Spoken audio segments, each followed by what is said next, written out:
వేయొద్దు, మొత్తం అంతా టెక్నాలజీకి అనుసారం చేశాను. ఇందాక శర్మ గారు చెప్పినట్టు సీసీ కెమెరాస్ ఉన్నాయి, ఏఐ పర్యవేక్షణతో మొత్తం అంతా పర్యవేక్షిస్తున్నాము అన్నారు. సో అంటే ముఖ్యమంత్రి సాక్షాత్తు చెప్తున్నా, హెచ్చరిస్తున్నా కూడా రోజుకు ఒక ఘటన ఎందుకు తెర మీదకి వస్తుంది? ఎప్పుడూ లేనిది ఆ తిరుమల క్యూ లైన్లో తొక్కిసలాట కూడా అధికారులు చెప్పారు, ఇందులో కూడా వైఎస్ఆర్సీపీ కుట్రకోణం దాగి ఉంది అని చెప్పి. సో అంటే రోజుకు ఒక కుట్రకి వీళ్ళు తెరదేస్తూ ఉంటే మనం చర్చించుకుంటూ ఉండడమేనా? ఇక్కడ ఏం జరుగుతుందంటే 5 ఏళ్ల వైసీపీ పాలనలో పెద్ద ఎత్తున పాపాలు జరిగినాయి. మామూలు పాపాలు కాదు.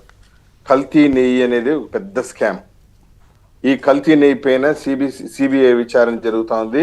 దీంతో పాటు ప్యారలల్ గా దర్శనం టికెట్లు ఇచ్చిన ధర్మారెడ్డి గాని, జవహర్ రెడ్డి గారి ఈఓగా ఉన్నప్పుడు జరిగినటువంటి స్కామ్లు, ముఖ్యంగా 1600 కోట్ల రూపాయల విలువైనటువంటి ఇంజనీరింగ్ పనులకు బోర్డు అప్రూవల్ ఇవ్వటం, కాంట్రాక్టర్ల దగ్గర నుంచి కమిషన్లు తీసుకోవడం అన్ని జరిగింది. మన తిరుపతిలో కళ్యాణ మండపం ఇది కదా, ఉచిత సత్రాలు 1 and 2 గోవిందరాజు సత్రాలు. ఆ 2 సత్రాలు బాగుంటే కూడా దాన్ని డెమాలిష్ చేయించి మళ్ళీ రీకన్స్ట్రక్షన్, ఎందుకంటే పురాతనమైన బిల్డింగ్స్ అవి, ఏదో చిన్న చిన్న ప్రాబ్లమ్స్ ఉంటే రెనోవేట్ చేయొచ్చు, కానీ పూర్తిగా డెమాలిష్ చేసేసి అదొకటి. ఈ చిన్నపిల్లల hospital Padmavati heart hospital construction, అది కూడా 250 కోట్ల రూపాయల వర్క్ ని 170 కోట్లకు చేసుకున్నారు. ఈ ఇంజనీరింగ్ పనులలో పెద్ద ఎత్తున స్కామ్ జరిగింది. అదే విధంగా గోశాలలో కూడా పెద్ద ఎత్తున అవకతవకలు జరిగింది. ఒక పెద్ద మాఫియా నెట్వర్క్ జరిగింది తిరుమల కొండ పైన. దీనిపైన సిట్ విచారణ జరుగుతుంది. కల్తీ నెయ్యి పైన కూడా విచారణ జరుగుతుంది.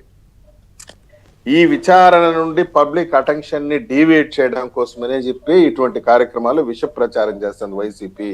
దీంట్లో మాకు పక్కా ఇన్ఫర్మేషన్ ఉంది. కరుణాకర్ రెడ్డి అంటాను, నాకు 2000 మంది నిఘా నేత్రాలు ఉన్నాయంట. ఒక నాయన నీ నిఘా, నేను అడుగుతున్నాను, ఏం కరుణాకర్ రెడ్డి జీతం ఇస్తున్నాడు ఆ నిఘా నేత్రాలకి?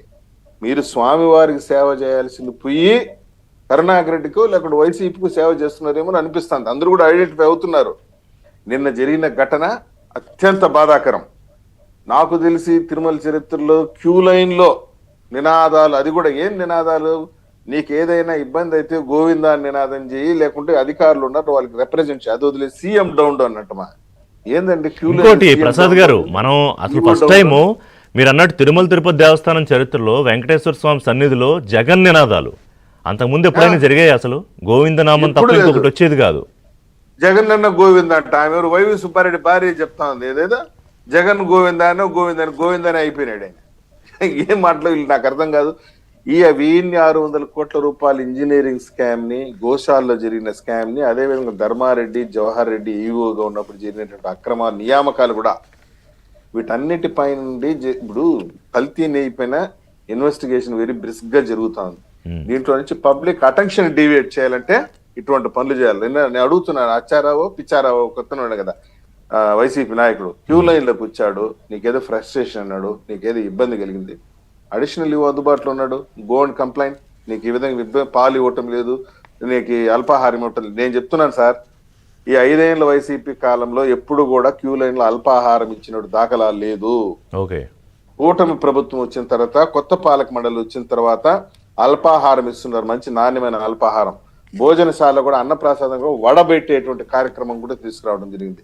టు బి ఫ్రాంక్, ఉన్న విషయం చెప్తున్నాను సార్, విఐపి బ్రేకుల్ని ఆశాంతం బాగా కట్టలు చేసి తగ్గించేసినారు. పెద్ద పెద్ద విఐపీలు కూడా ఈ అడిషనల్ లీవ్ ఆఫీస్ కాడ దేవులు ఆడుకుంటున్నారు, సార్ నాకు ఒక బ్రేక్ ఇవ్వండి, నాకు ఇది అని.